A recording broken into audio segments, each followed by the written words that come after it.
Europe 1, il est 6h56, Maxime Switek. Le vrai faux de l'info. C'est pas faux. Avec vous. Bonjour Géraldine Vosner. Bonjour Maxime. Et ce matin, le satisfecit de Ségolène Royal. La ministre de l'Environnement a décidé de se mettre au service de la planète. Rien de moins, c'est le titre qu'elle a donné à son dernier dossier de presse qui compile les grandes réussites de son ministère.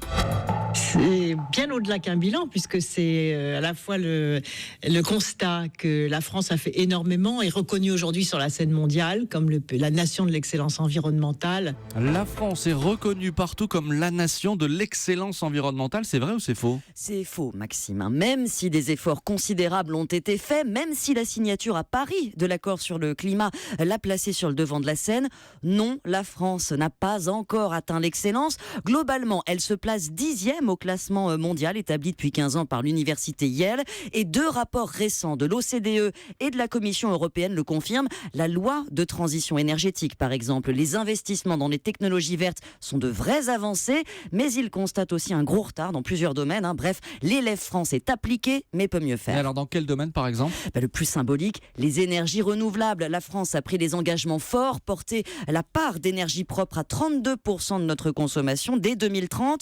Or, on n'en est qu'à 14,9%, en dessous de la moyenne européenne. L'objectif pour l'OCDE est simplement inatteignable. Autre point noir, la gestion des déchets. On en produit trop. La dégradation des écosystèmes. La France, c'est l'un des plus gros consommateurs de pesticides au monde. Or, quasiment rien n'est fait. La consommation a même augmenté de 30% entre 2008 et 2014. Et puis, il y a l'air qu'on respire, Maxime, de mauvaise qualité. La faute au diesel, notamment, même si le gouvernement vient de décider de réduire l'avantage fiscal pour ce type de moteur. Ça vient très tard. Le diesel, c'est toujours 68% de notre parc total.